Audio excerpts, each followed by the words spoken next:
Good morning, everybody. How are we doing? Sammy, United People's TV. My feet are freezing, as if it's bloody winter already. Anyway, how are you getting on? We're going to be running through the latest Manchester United news, as we always do. Going to run through a little conversation about the Ballon d'Or last night, about a certain Scott McTominay, top 20 in the Ballon d'Or. Don't mind if I do. Quite a lot of today's show will be our conversation around the Paul Scholes podcast with Nicky Butt, Paddy McGuinness, and comments on Marcus Rashford. I think we should have a chat about that this morning. We'll run through what Scholes' comments were, and I also want to just kind of get your point of view on it. We'll also speak through a little bit on Bruno, a little bit on Ahmad, a little bit on Amrim, and yeah, the latest news, as always. Natasha, damn it, six months, I'm just going to complain about the weather in this country. We get what? 3, maybe 4 months? 3, maybe 4? Yeah, I suppose that's exactly what our season is, Sam. It's about a third to a quarter of the year. Anyway, boo-hoo. What time do I call this? I call this 10:04 every single day. 10:03, 10:04. Let me see who's here from the mods and the members gang. Let's say hello to everyone and let's get on with today's show. Josh, good morning to you. Carl, good morning to you. Jim, how you doing, buddy? Alex, you're there as well. Steph, I saw you at the start of the show. Who's here from the members gang? We've got Craig, got Fred, John, Parkera. We've got Tony, Johnny J. We've got Steve Brooks, Gilly. We've got Dean Downey. How you doing, Dean? We've got some non-members as well. We've got William Ryan, Victor. We've got Ben, Joel, Mark, and Darius. I don't remember. Was it Darius who won, was it the first series of Pop Idol? I swear his name was Darius. Like some Greek, some Cypriot dude. Is that you? Might be you. Might not be. Don't really know. Anyway. If you don't know the drill by now, please do get involved. I will engage with as many of your comments as I possibly can throughout the show. All right. And if I do not read your comment out, it's not because I'm ignoring it. It's because there's other comments flying in. All right. So last night, I'm sure, nobody would have watched it. Darius Dinesh. It was Darius. Man, bit of hearsay as well. That was about as far as my talent show watching days went. I hated X Factor after that. And then every single other one of those. Anyway, I'm sure none of you tuned into the Ballon d'Or because there are far better ways to spend your Monday evening. Correct. But I just want to say congratulations to Dembele for winning it. I mean, he probably deserved it, didn't he? What is it? PSG did the quad. First Champions League. How many goals did he score last season? 30, 35? I don't even know. Darius passed away last year. I didn't know that. Rest in peace, Darius. I remembered you. Lamine Yamal coming second, Vitinha coming third. Seems pretty fair, doesn't it? I mean, who else could have won that? Nobody really. Caleb, you're sitting there, you watched the ceremony. Why did you watch that? Man. Anyway, congratulations to Dembele, but the big news last night. We all know this. The big news from last night. Nothing to see here, just Scott McTominay ranking higher in the Ballon d'Or than Florian Wirtz from Liverpool. Come on down. Virgil van Dijk from Liverpool. Come on down. Declan Rice. Erling Haaland. It puts a smile on my face.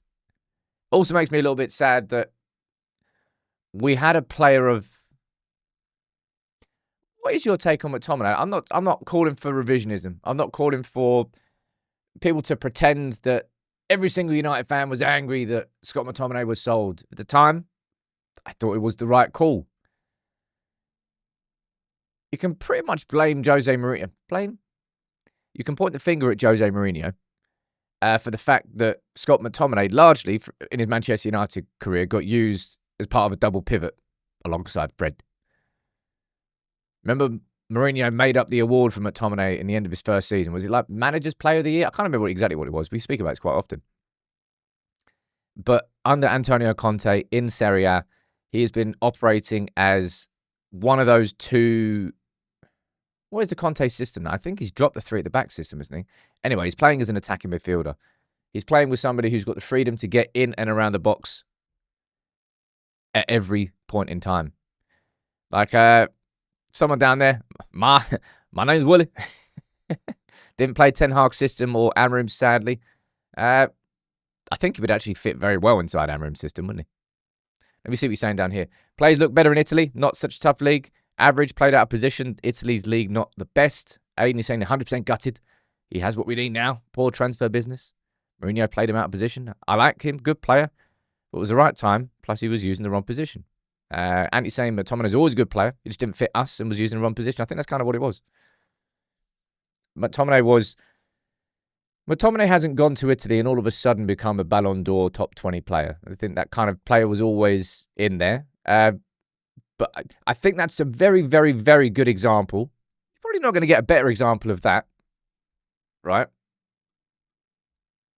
The power of playing a footballer in his favoured position, right?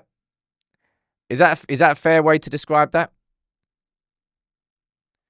McTominay at Manchester United, when used in a double pivot, the amount of games I used to get so frustrated watching McTominay try and receive the ball from his defenders and try and progress from deep, being the first person to receive the ball from his centre-backs.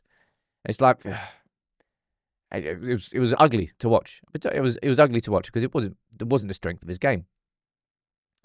And now you see McTominay being a top 20 Ballon d'Or shortlist player, simply because he's getting played in his best position. Now, of course, you may well argue, and I think fairly argue as well, that the Italian league is a step below the Premier League. But I'll tell you what, the Italian league has certainly got better over these last few years. I'm really happy for him, man. I'm really, really happy. I'm almost tempted. I would love to be able to do a little mini doc on McTominay's first season at Napoli. But I know that there wouldn't be the appetite from United fans to watch it, to share it, and to engage with it that would represent the amount of time and money that we would have to invest in doing that documentary. Now, that conversation might exist in the future. I know I'm being really sort of mysterious when I talk about what we're working on behind the scenes, but I promise you, like, these sorts of conversations can exist at that point. Alex, you're saying you've enjoyed watching him flourish. I think so as well. Josh is saying Italian football is a lot stronger than everyone gives it credit for. It's certainly got better over the last few years. Toby, thanks for gifting 5 memberships as well, dude. You gifted 5 yesterday too. And you're saying Forlan for me was the best example of a player just not working at a certain club, but flying. Was it Atletico he went after us? I think so. Can't actually remember. I'm sure it was. Yeah, Andrew, Madueke is out for 2 months for Arsenal. Seems the last couple of years they've had some nasty injuries. A bit random, bit of a segue here. I suppose kind of an important bit of news. Monchi is leaving Villa as their sporting director. Just want to say thank you so much for taking Jadon Sancho. Just give me a hug. Come on, Monchi. He's always invited round for tea. Come on, in you get.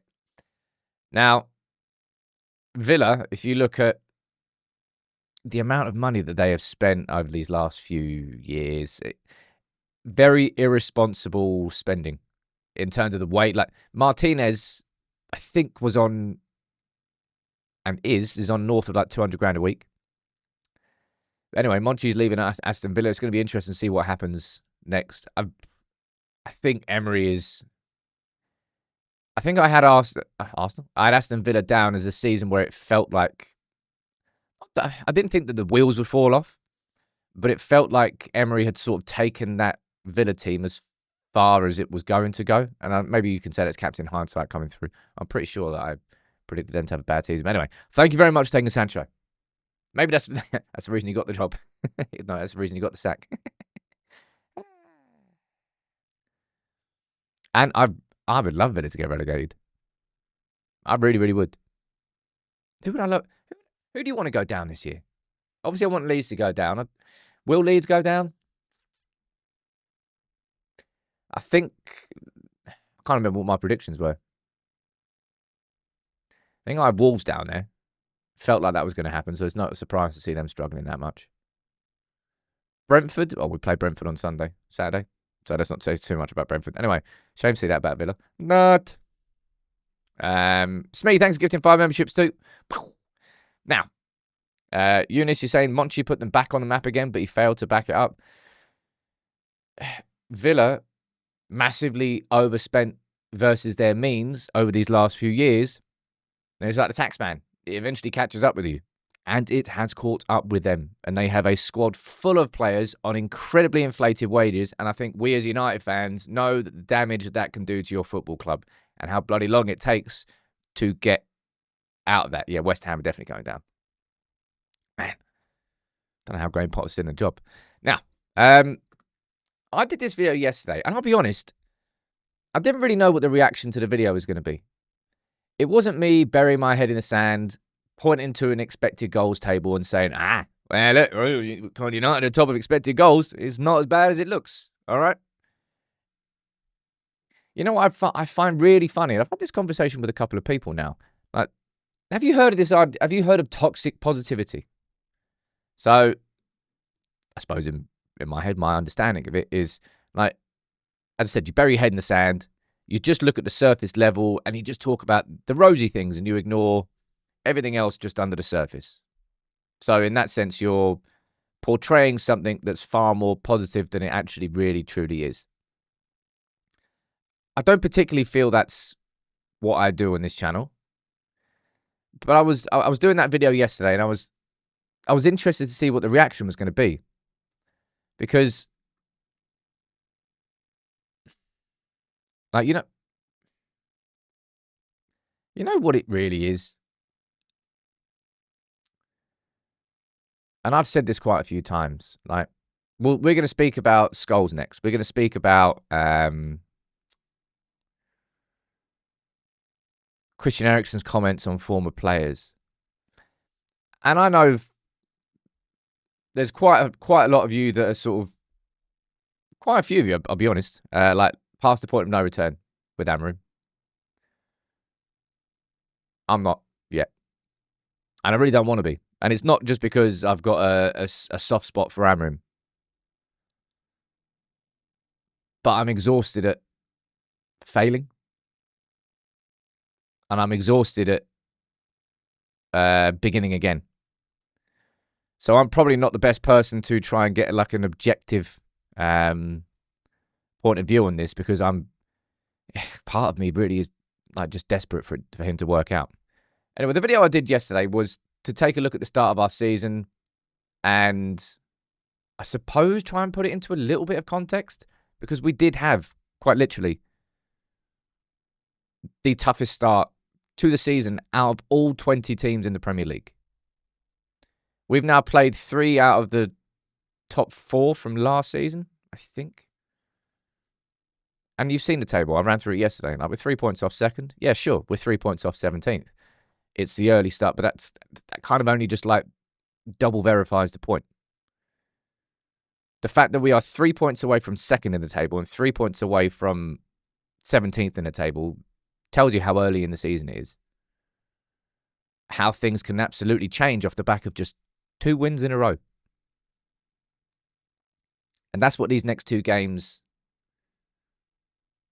are. Like a big opportunity, man.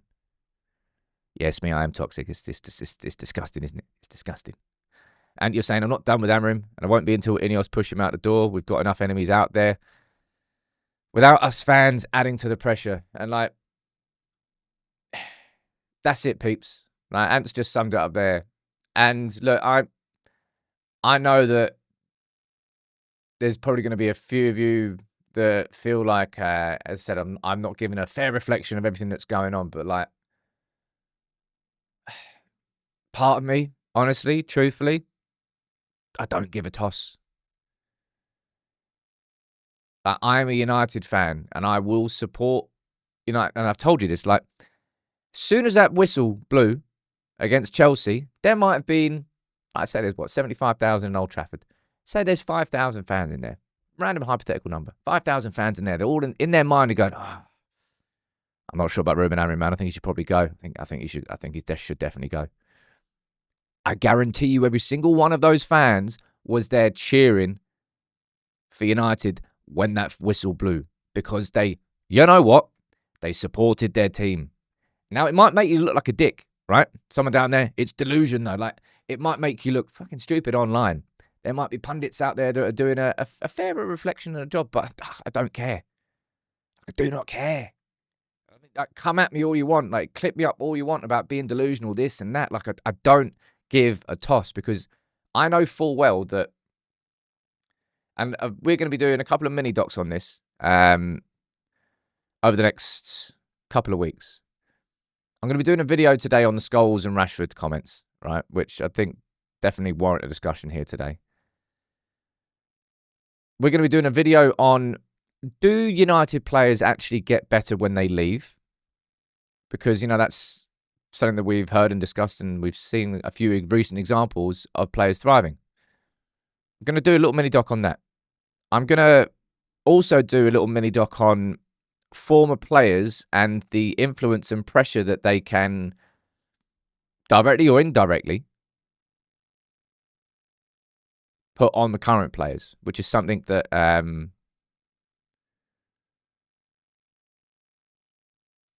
it's something that Eriksen spoke about. Now, Stephen down there is saying that you backed Ten Hag to the end. This is what you did. It is what I do, dude. I'm not going to apologise for it. I'm not going to change my spots. I'm not going to switch up. I could... And look, if it ever reached a point with Ruben Amorim where I really did feel like, oh man, there is absolutely...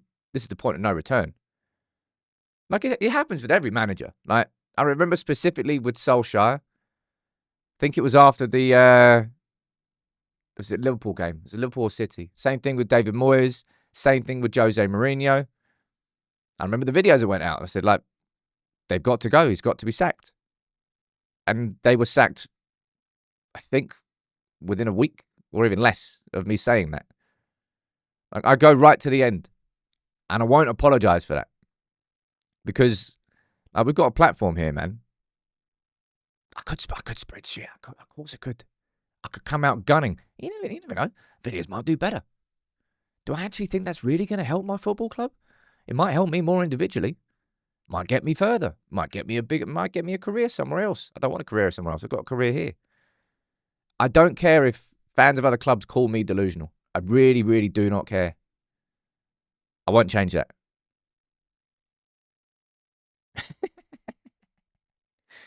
Yeah, Sam is the type of guy who wanted to co-defendant on a RICO case. He'll never fold. Funny you should say that, because I'm rewatching Sopranos in the mornings now. I'm doing a little bit of an indoor cycle, getting in some cardio in the morning before watching Sopranos. What season am I up to? I'm up to the end of season 2. It's about to start getting serious now. Let me see what you're saying down here in the chat. Tony saying, nothing wrong with backing the coach, and you're allowed to do it until you don't want to back them anymore. There's no right or wrong for that opinion. There is in the land of the online, I suppose. Paul saying, I really don't get the overreaction towards Ahmad. We're going to speak about Ahmad a little bit later in the show. Someone down there saying, Sam, stating the obvious doesn't mean you are too negative. It's just clear as day that it's not working with Amorim. Clear as day.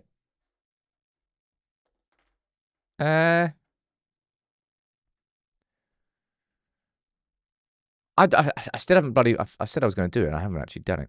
I didn't watch the Chelsea game back to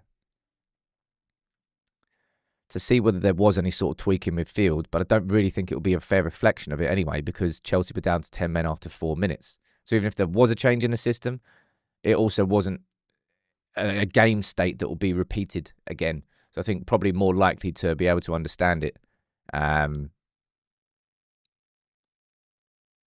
against Brentford on Saturday. 12:30 kickoff as well. We already had this discussion. Mate, I better not lose early on Saturday.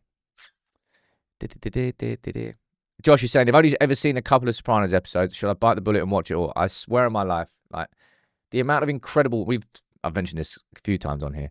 The amount of incredible TV that's existed since The Sopranos came out in the 90s, and it is still the #1 show ever made, that tells you all you need to know. Everything that's followed it, it is still #1. Now, someone down there saying you need to watch The Wire. I watched The Wire up until season 3. This is a bad thing, I know. I was at uni. I watched it up until season 3, and then I stopped. I think I was busy. So I've not actually ever watched the end of The Wire. So I need to go back and rewatch that. One deal saying, Sam, you sound like Amorim now. I won't change. I will change when I feel it becomes untenable. I will change when I think that we're in a situation where nothing is going to change or shift. But I saw a shift against Chelsea. People are stupid. And in fact, they are. People are stupid. Have Man United turned the corner? All Man United are back. Like, stop it, lads. Stop it. Let TalkSport, let The Sun, let all those crappy outlets speak like that. But don't do that as United fans. You know full well that no one's turned the corner because we bloody beat Chelsea with 10 men. But it was a victory. Old Trafford was bouncing. It's something that might, maybe, create a little bit of momentum, but don't. You want to call me delusional. You want to talk about how beating 10-man Chelsea is turning a corner or Man United are back. Like, get in the bin, lads. Let's see it against Brentford. Let's see it against Sunderland, which won't be an easy game. I'm just glad that Sunderland game's not away from home. And imagine how different the mood might be if we can go into that international break ahead of Liverpool at Anfield off the back of 3 consecutive wins. It'll make a big, big difference. Right? Luckhurst going to the Sun has to be the most on-brand thing I've ever seen. Most on-brand thing I've ever seen. Eric, you're saying fan toxicity is never fun when United is down and out. The Manchester United fans need to do better and get behind the squad club till the end. I'm not here trying to tell anybody how to be a fan of United before anybody tries to put words in my mouth.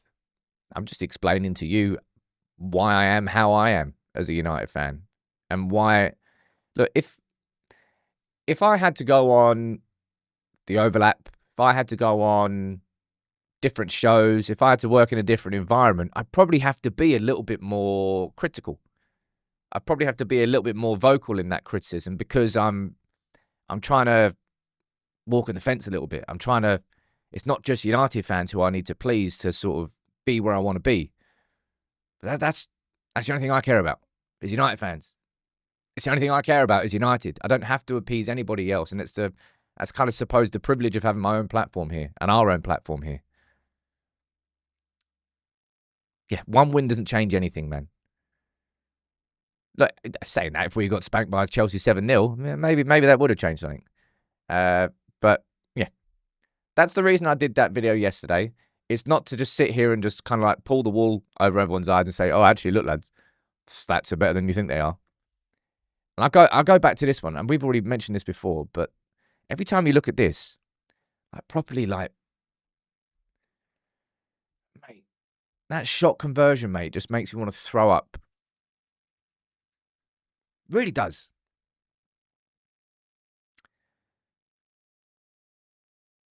"17th." And people have spoken about this before as well in terms of like the quality of shots taken. I mean, I can't be bothered because that would just be a very long video. But I'd be interested to see like clips of all 81 of those shots. What sort of shots are they? Are they shots that are getting like fired from like 40 yards, or is it actually top? Look, down there, you can see, in fact, big chances right at the bottom. So we've created, there's 81 shots and 11 big chances. So we're 4th in terms of big chances, and we're still 17th in terms of shot conversion. That's the two things that immediately bring results without having to have huge conversations about system tweaks and midfield problems and Bruno's position. Is just like a goalkeeper not making major individual errors, which I don't think Bayern did because I don't particularly think Chelsea had too many opportunities because they were down to 10 men. That, and the players just finding the back of the net. You saw how much of it, of course, the red card against Chelsea made a difference, but I would argue that the goal that went in as well, and United actually being 1-0 up after 15 minutes, man, that made the world of difference. It meant you didn't have to chase anything. Everything at that point was in your hands. Clearly saying as the shot conversion rate is simple, as well as we have played, we still don't actually set up chances for our main striker. Yeah, Šeško's still not getting the service. How do you change that? The thing I haven't seen enough of, and it's annoyed me, is Mbeumo whipping it across. And quite literally, you've got the most prolific crosser from the Premier League last season. Nobody had more successful crosses than him. But we're not really getting into those positions where he can whip across in. A lot of the times, maybe it's because we're going over the top really early and we're kind of hitting on the transition. Dorgu hit a really nice early cross. Who was it? Was it Boom at the back post? I think it wasn't Boom at the back post against Chelsea. So some of the early crosses can create chances too. But, right, Manny, you sent a super chat. What are you saying, dude? Thanks for that. What are you saying? When you suffer for a decade, the only way back is hard work and take it a game at a time. Have to build momentum to turn it around. Bumps and bruises along the way. But that's what it takes to get better.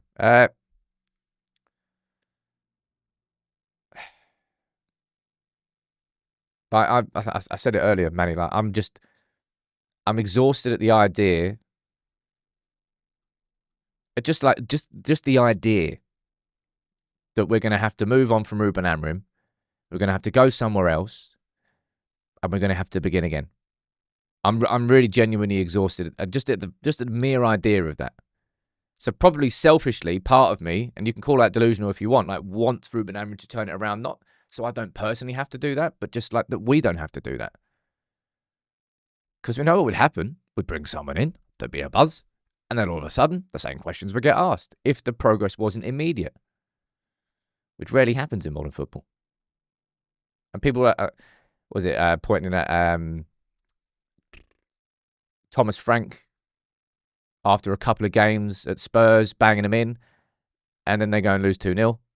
And then they go 2-0 down the next game, and they bring it back to 2-2, fair play to them. And then immediately questions are being asked about Thomas. It's like, football fans exist in such extremes on a weekly basis now that it's very hard for them to see any sort of mid or long-term target. Now, of course, with the United fans, the fact that we finished 15th last season means that everything is, well, we're starting on a big old handicap this season in terms of patience. What are you saying down here? Team was doing to Šeško what it did to Højlund. Currently, right now, yes. Right? Currently, right now, yes. He's not getting service. We're not playing towards that striker. But at the same time, the fact that he's in the team, the fact that we're clearly stretching the defences, hence why we're creating so many chances. Just not taking them. I'm all for a comeback story. Can it start now, please? Not a fan of waiting until we're in a relegation battle. Well, that much we can definitely agree with. But, look, I'm going to move on speaking about Amorim because I want to speak about this, which is the kind of headline of today's show. And we speak about pressures on United. And I suppose you could say, hold on here, Sam, but Rashford plays with Barcelona now, so kind of not really a former player putting pressure on a United player, but Rashford's out on loan there. Anyway, if you've not seen the clip, what I'm going to do is I'm going to run through the clip and we're going to have a discussion about it today. And for my lunchtime video, I'm going to watch a little bit more of the podcast, see if there's any context around it, whether it's getting clipped out of context. I don't know whether it is. But all of this, it feels like, and the conversation between Scholes and Rashford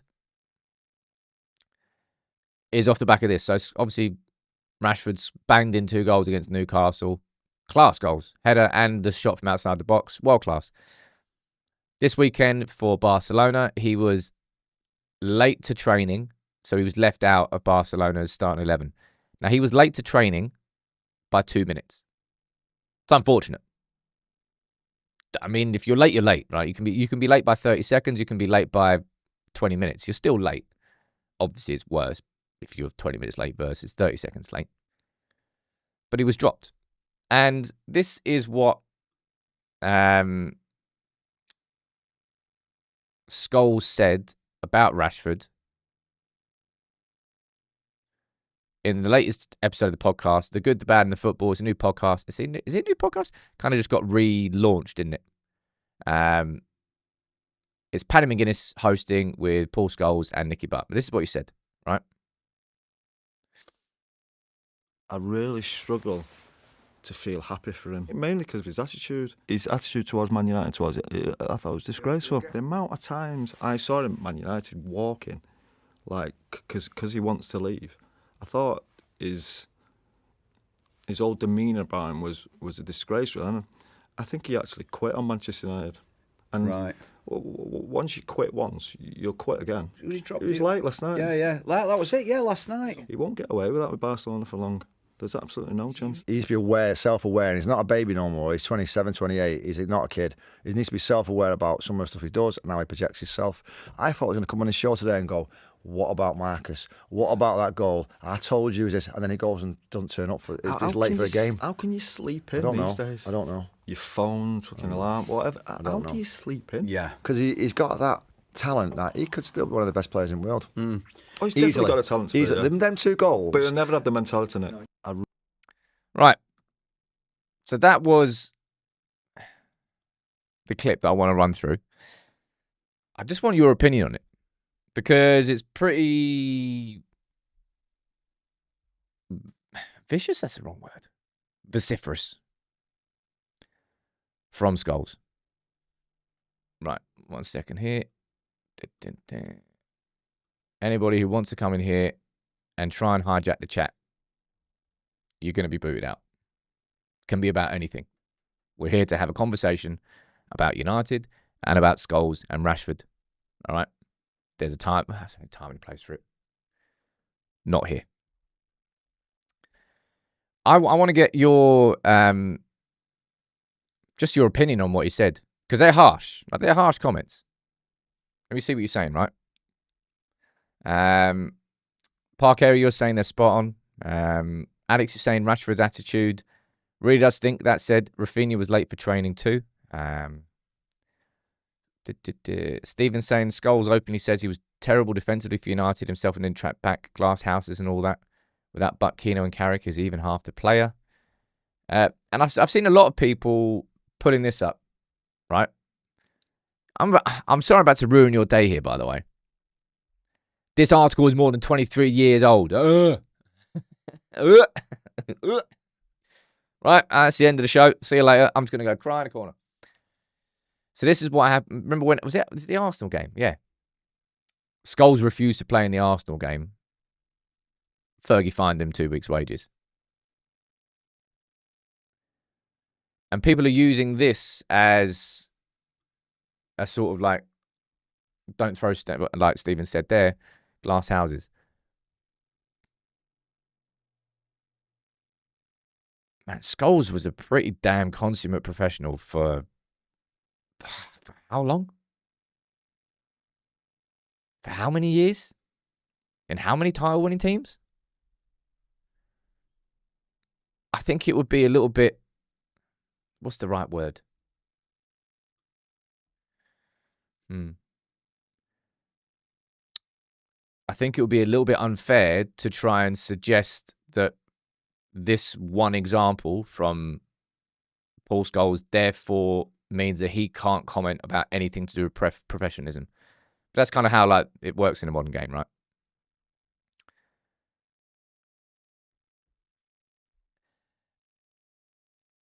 I think Rashford, like, even if it's 30 seconds, even if it's 2 minutes or 2, I think Rashford's, mate, it's just stupid. Being late to training like that, after you've just banged in 2 goals as well. Like, you're riding high. Nah, mate, that's just stupid, mate. Come on. What are you doing? That's just, it's kind of like bringing spotlight onto yourself. I don't think Hansi Flick would really say that. If he does it again, like, anybody can make mistakes once, but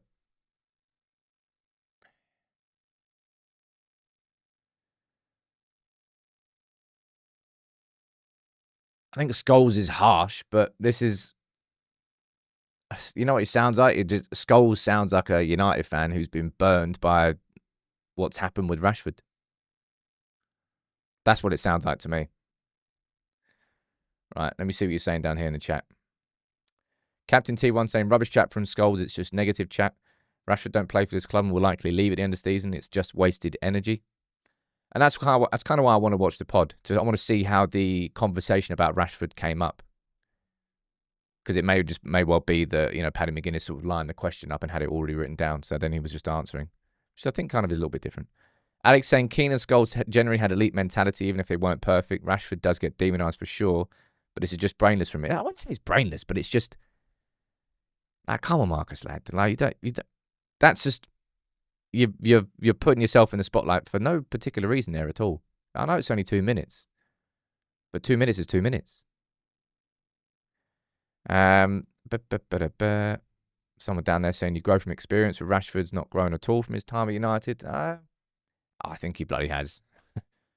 I think everything that Rashford sort of went through and sort of put himself through, a bit of both, let's be honest. He's definitely developed and matured as a person. Yeah, he's not a kid anymore.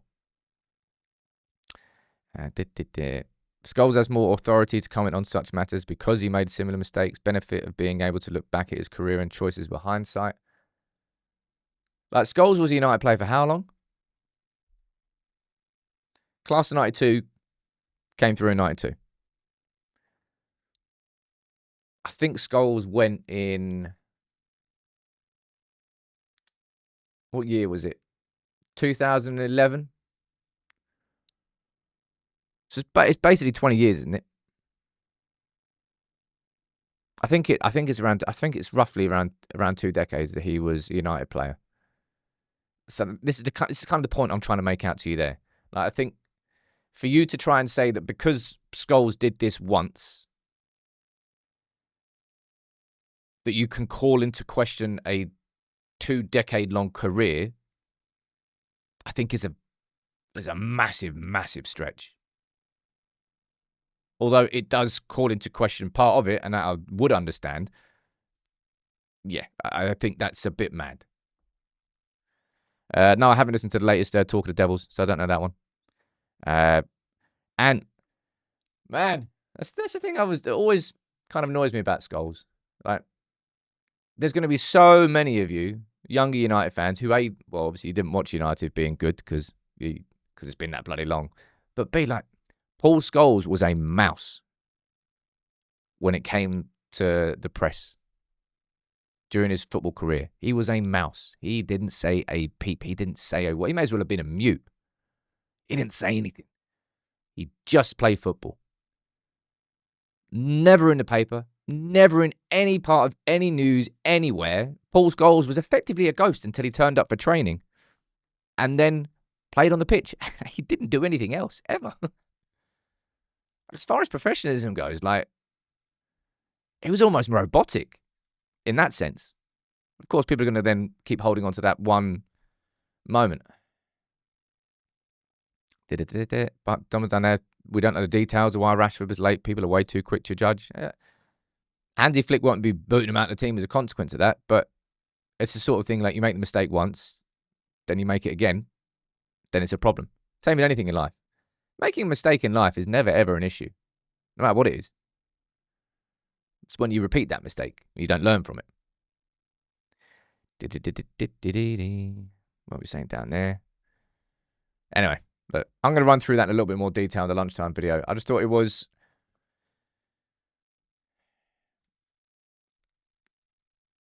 Scholes is, I suppose, like Keane in that sense. Like, they don't sit on the fence with their comments, do they? Like, the fact that he said that he can't even be happy for Rashford, I thought was a bit like, oh, that's probably the part of it that made me step back the most. Like, I can't even be happy for him. How can you... I mean, really? I mean, Rashford pissed me off at United. I wanted him to leave United. But I watched that game against Newcastle. I had a smile on my face. Saw him banging in that header. I was like, yeah, go on, Rashi. Saw him banging in that shot from 25, 30 yards. And yeah, go on then. And if he gets back into the England squad, I'll celebrate if Rashford scores. So the idea that he couldn't be happy for him, I thought that was a bit probably overzealous. But anyway, I know plenty of you do agree with Scholes. I'll be very interested to know. I don't know how I'd even do this poll. But I'd be interested to know if you manage to do a poll of, like, do you agree with Scholes, yes or no, and the ages of I'm not asking for all your bloody age, but I'm interested to know if, like, more younger people agree with Rashford and more older people agree with Scholes. Is it that clear a divide? I don't know. Just curious on that one. And as I said to you earlier, right,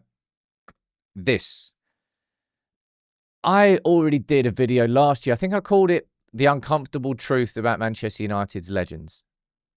And I spoke about the impact that United's former heroes had. And look, we've got a platform here, and I've got a platform. So my voice, my opinion is probably heard louder than most United fans, simply because I've got a platform of this size. But my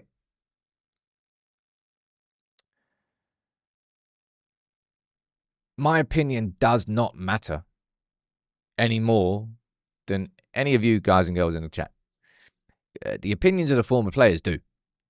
These are players who have been there, done it in a United shirt, won it all for United, and their voices carry power. Their voices carry a lot of influence. And it's interesting to hear this from Eriksen, right? He's saying, look, you can see how big the club is and how much people want to get involved. Even the media attention, obviously, the more opinionated and more feelings towards the club and negative, the tougher it is. The fans obviously follow the heroes on TV, and it doesn't help the players at the club currently. And like, if I look at Rio, for example, and I look at, we did the video on Lenny Yoro and sort of Rio's involvement in, well, Rio was involved in him actually coming to the club in the first place, and also involved in helping him when he was like struggling and going through problems, and he sort of leaned on Rio for a bit of advice.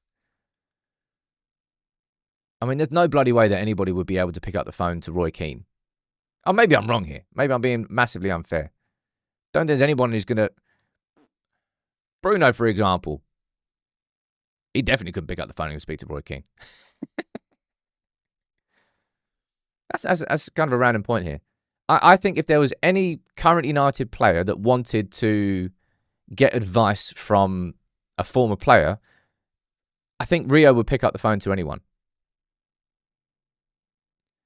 Are there any other United players that you think do it? I think Andy Cole as well was probably one. I don't particularly think that anybody would be ringing Scholes for sort of an arm around the shoulder. I don't think anybody would be ringing Keane for an arm around the shoulder. Rooney? I think Rooney would be a cool one. I'm trying to think who else. But it's... Could you, like, we were having a chat about this with the team yesterday. Evra, I think would be a good one. Rude, Ole, yeah, both of those. Beckham, yeah, now you're firing some good names in. Ronaldo, maybe.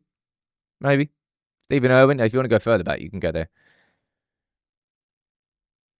We were having a chat about this in the team yesterday, and sort of, obviously Liverpool went 30 years without winning the title. Like, could you imagine if Liverpool had done that? I think Liverpool would be struggling in that sense in the same way that we're struggling now with former players and pundits. Like, if you imagine like Mark Lawrenson and Alan Hansen and all those players who won everything with them, if they were pundits in the same way and had such power and voices and platforms, how much of an impact and negative impact that would have had on the Liverpool players who were trying to do it. That's probably why it took them 30-odd years. I wouldn't say this is an elephant in the room. I think it's quite obvious. I don't think anyone's ignoring it. But it's definitely something that I want to explore more with a couple of mini docs. So we're probably going to be doing one on, as I said, we're going to be doing one on, do players actually get better when they leave United? Is that just like something that people say, or is there enough evidence of that now? And number two, speaking about this in a bit more detail from Eriksen on former players and the heroes maybe not helping the players at the club. Is that true? I think that's worth exploring. Cut the mustard, you're down there was talking about Schmeichel. I haven't seen anything on Schmeichel on Le Mans, but I've seen Scholes saying, oh, how much did he cost? 20 million euros? Oh, that means he's not a top keeper. Which is just, it's kind of a backwards mindset. Yeah, Ronaldo was, how much did we spend on Ronaldo? Was it 17 mil? I think we bought him from Sporting for 17 mil. Obviously inflation, all that jazz. And obviously he had to grow into the player he was. But the talent was there. I know that's a very extreme example. But sometimes you are able to unearth gems for lower prices. Doesn't mean he's not necessarily a top player. We've got Hush down there saying, hi, Sam. I turned 18 this summer. Got a first tattoo. It was Forever United on my arm. I'm at Bath University to study sports coaching and management. So look out for my name in the United job in the next 20 years. We've heard it here. Was your name Hush? Menendez Hush? I don't know. It might be. Might not be. If it is, I'll definitely recognise that name. But good luck to you, man. Sports coaching and management. I didn't know you could do that at uni. That's pretty cool. And you're saying all those names, same mentality, all winners. Punditry is money for old rope. it's sort of like, I don't know. I can't begrudge players for being pundits, but it's how punditry has changed. I think that in itself is a video. Like, if you were to rewind 10 years and effectively the thing that has killed punditry is clipping. And it's something I've never really done here on this channel, and maybe that's the reason why you don't really see loads of clips of me being shared around anywhere, like going viral at any point ever, because I don't really sort of chase them. But it's clipping which, like the overlap, for example, I know that they chase clips now. It's not just about the conversation that sat down there in the hour. It's like, who can get Rory Jennings to say something mad for 20 seconds so we can clip it up and then boom, out it goes. And it's not just Rory, but it's everybody on there, really. That's the big currency. That's the thing that takes a show from here and blows it out there. It's the clipping which they want. And the same thing goes for pundits and punditry. It's the clips. That's what it is. Like we've started to like Alex, you're saying about the TikTok. That TikTok just pissed me off so much. I've tried my hardest to be successful on TikTok.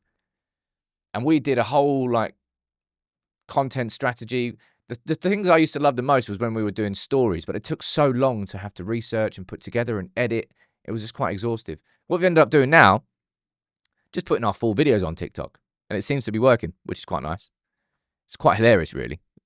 At the end of all of it. The stuff that's actually working on TikTok is just putting our former videos. But yeah, clipping is effectively a big part of punditry now. Those big hot takes, controversial takes, strong opinions that can be clipped up into a 10, 20, 30-second video that can go everywhere else. That's what TV shows want now.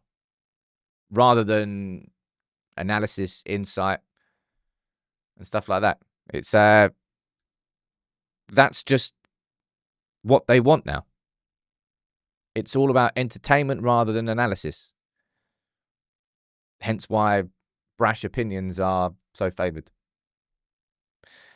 Did you manage to do the Duncan Edwards video, Sam? I didn't have plans to do a Duncan Edwards video. Maybe in the future. Maybe in the future. But yeah, a little bit of a moan there about punditry. You know, part of it, I think, is as well the Americanization of it. Like, you look at the NBA show, you look at like Stephen A.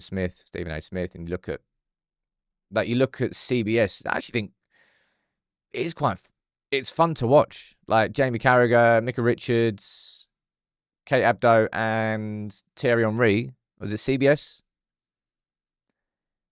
It's about entertainment. It's about laughs. It's about like 3 or 4 friends, effectively, sitting there talking about the footy. They just so happen to be former players.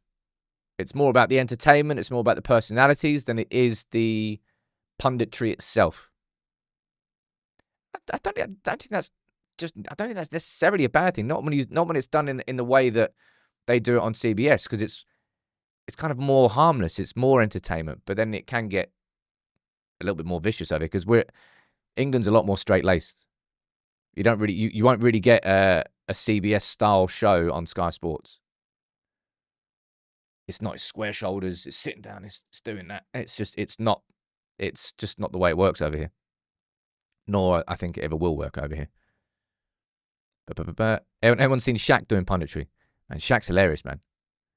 I remember Shaq, after he retired from basketball, he's saying the only thing that got him near the buzz of Game 7, it's the NBA Finals, there's 7 games. If he goes to Game 7, it's like the final game. He's saying the only thing that got me near that was DJing, so he just became a DJ. Because he's saying the adrenaline rush that he gets from DJing is the closest thing that he got to it. It's quite fun. Right, it's been a bit of a mad show here this morning, but I've enjoyed the conversation. I hope you have. If you're new in town, please do consider subscribing. But Ahmad, look at that. Well-timed advert for his shirt. I'm sure you've seen it if you haven't seen it. Ahmad's kind of gone radio silent on social. He's cleared all his posts on Insta. He's cleared all his posts on Twitter. Not the first time we did it. I think the first time we did it was it because of Ramadan? I think it was. But he's done it again. I don't know whether this is a direct consequence. I think he got some form of, I didn't really actually see what the backlash was. Some form of backlash because he uploaded a photo with Garnacho and they traded shirts and like tagged their agency in it. I think something like that. There was a few people in the comments yesterday that probably made me go, "Heh?" Right? People saying that Ahmad's got an ego. And I'm like, of all the things of all the players you can accuse of having an ego at United, you're really going to go after Ahmad? Mate, he's fine. He's just having a little struggle at the start of this season. It doesn't have to be blown up to be anything more than that. It's just having a bit of a slow start. It's not a problem. In a few games, he'll probably bang in a goal or two, and then no one's really going to be speaking about Ahmad again. Like, players aren't robots. Players aren't machines. Like, the only two players who really did that was Ronaldo and Messi for those years, and that's probably what a lot of younger fans have grown up on. They've grown up on like the robotic relentlessness of Ronaldo and Messi that did it every single week. Bang, bang, 70 goals a season. Bang, bang, 55, 60. Yeah, you're looking at the two anomalies of football. They aren't the standard. They are the anomalies. So if you don't get players doing it every single week, every single game, then, they're a problem, they're a problem, they're a problem. I think Ahmad struggled with the arrival of Mbeumo and linking up on the right-hand side. I think he's also struggled at right wing-back more than I thought he would, considering I think his best performances last season came from right wing-back. Might do a video on Ahmad a little bit later, but I'm going to leave that for now. And I want to finish on this. Like, why on earth is this a headline from anybody?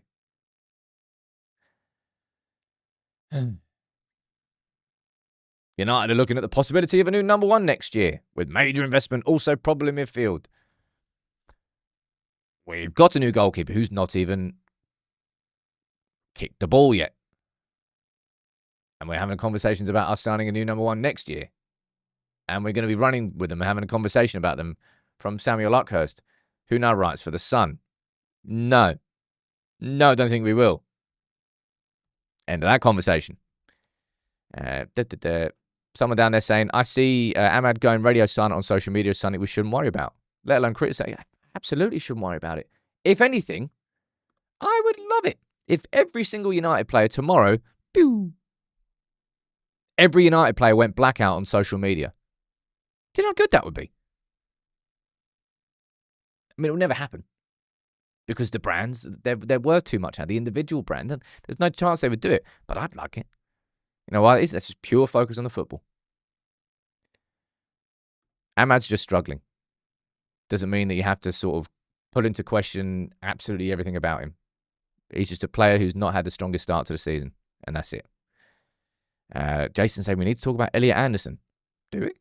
Bit random. Good player. There you go. Yeah. I can't believe someone said that about Ahmad having an ego yesterday. I was proper like, dudes are like he's fun. He's just struggling, that's all. Alex saying we're setting up an FC 26 UPTV club. I need to get that. Be good fun playing that, actually. I'll obviously be captain. Better be. I don't know. Maybe might do it at some point. But look, I'm going to wrap up for today. Lunchtime video is going to be on the Scholes and Rashford conversation and just a little bit more detail and insight on that. And yeah, we've got the Brentford game on Saturday, so the starting 11 might go out on Thursday, maybe go out a day early to give it a bit more time to breathe. Arno, cool question. Thank you very much. How are you? I'm doing well, man. Thank you. It's been nice to come in here this week off the back of a win rather than a defeat. Yeah, I'll be here covering everything as always, working in the background. I will see you tomorrow morning at 10 a.m. Thank you all for tuning in. Abaca, Sam, what's your real name? My real name is actually Trevor. All right. See you later, guys.